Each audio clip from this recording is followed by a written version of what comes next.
ये हमारी पार्टी ने ये फैसला लिया कि शुरू से कह रहे थे कि फाउंडेशन स्टोन नई पार्लियामेंट बिल्डिंग का प्रधानमंत्री डाला, फिर उसके बाद वो नेशनल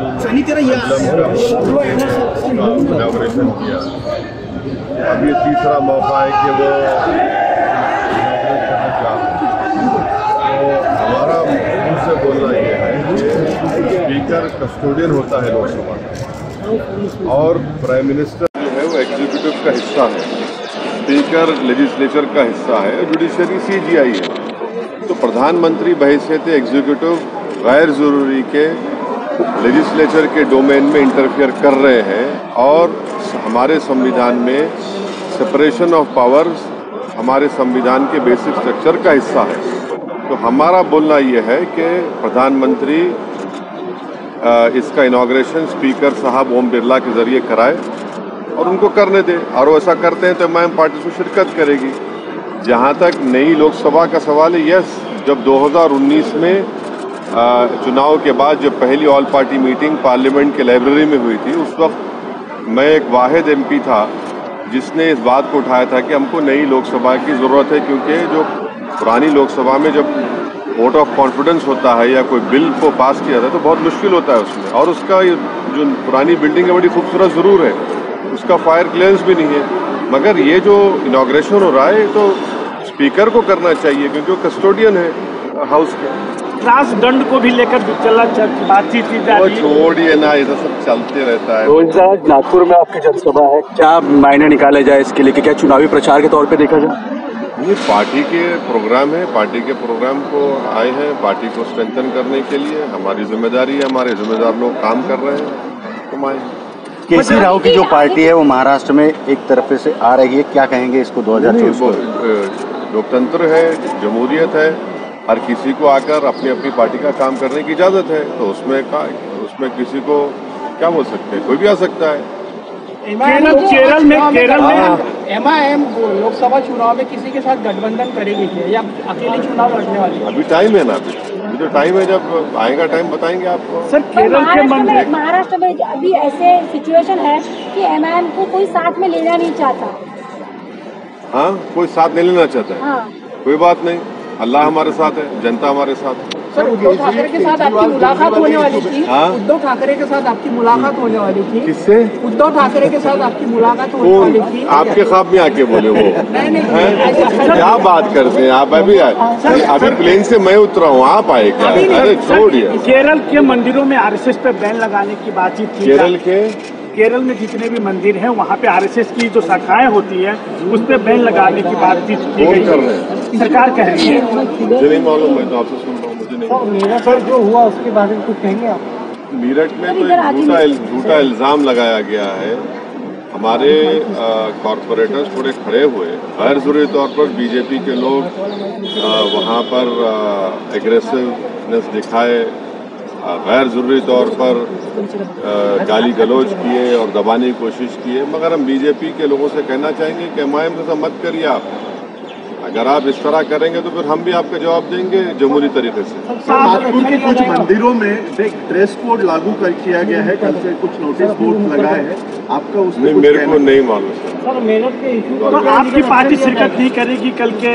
हाँ, हमने कहा है ना, अगर प्रधानमंत्री स्पीकर से कराते हैं तो हम बराबर जाएंगे, क्योंकि लोकसभा का कस्टोडियन जो है वो स्पीकर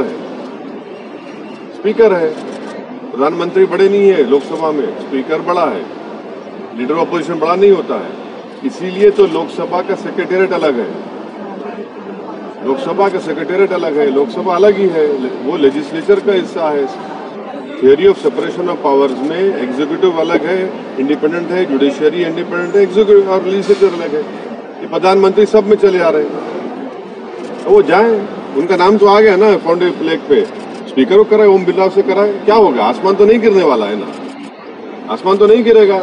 दिल बड़ा करे प्रधानमंत्री थोड़ा। उन्होंने तो सजदा किया था पार्लियामेंट को जब पहली मरतबा गए थे, संविधान किताब उठाकर चूमा था उसको, तो सजदा और अब चूम लिए, तो ओम बिरला से कहिए कि करो इनॉग्रेशन। बाइकआउट गैंग सर बोल रहे हैं आप लोगों को? हाँ? बाइकआउट गैंग बोला जा रहा है भाजपा की तरफ से।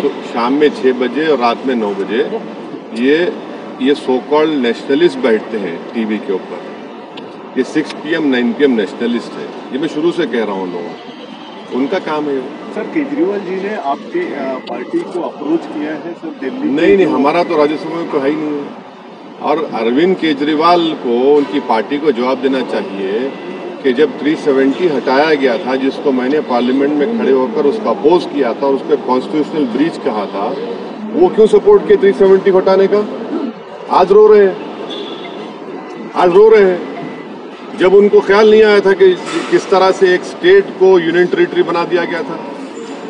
तो ये इनकी हमेशा से अरविंद केजरीवाल जो है सॉफ्ट हिंदुत्व नहीं बल्कि रियल हिंदुत्व को फॉलो करता है, और बीजेपी से बड़ा अपने आप को हिंदुत्व का लीडर बनाने का। अब देखिए क्या हो रहा है, अब लड़ते रहिए। अब तो ऑर्डिनेंस जो सरकार ने इशू किया है वो अनएथिकल है, मगर लीगली उनको राइट है ऑर्डिनेंस इशू करने का। अब सुप्रीम कोर्ट में जाएंगे, वहां पर सरकार बोलेगी कि हम पार्लियामेंट बिल ला रहे हैं। अब लड़ते रहिए, अब आप 24 आ जाएगा। तो ये तो इनको सोचना चाहिए था कि उन्हें 370 का क्यों साथ दिया सरकार का। लव जिहाद कानून की जरूरत आपको लगती है क्या? है लव जिहाद जैसे कायदे करना चाहिए ऐसे आपको लगता है तो जरूरत है इसकी? देखिए, भारत के संविधान में जो 18 साल और 21 साल का जो हो जाता है तो उनको शादी करने का राइट है। तो ये जैसा एक कहावत है कि जब मियाँ बीवी राजी तो क्या करेगा काजी। ये कौन होते हैं लव जिहाद के कानून पे बनाने वाले? कैसे बनाएंगे आप, कैसे प्रूफ करेंगे? आप होते कौन है? आप लव जिहाद के नाम पर जो महाराष्ट्र में आंदोलन चला वो पूरा RSS और बीजेपी बैक था, उससे नफरत पैदा करने की कोशिश की गई और इसीलिए सुप्रीम कोर्ट में वो गया मामला। सुप्रीम कोर्ट ने कहा कि जिन जिन नेताओं ने उस सभा में, उन सभाओं में बकवास भाषण किए, हेट स्पीच, केस बुक किया, FIR होना चाहिए, अरेस्ट होना चाहिए वो लोग। अब लग क्या लव जिहाद का बात कर रहे हैं? नौकरी की बात क्यों नहीं करते?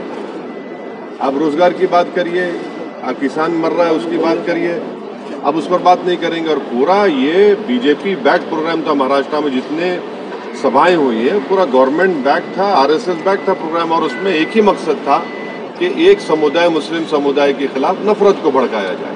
तो क्या RSS नफरत फैला रहा है? क्या फूल बरसा रहे हैं? फूल बरसा रहे हैं। उनका जो ओथ होता है वो ओथ क्या है बताइए? आप पढ़े होंगे ना, आप तो नागपुर के हैं, हमसे ना पढ़े होंगे।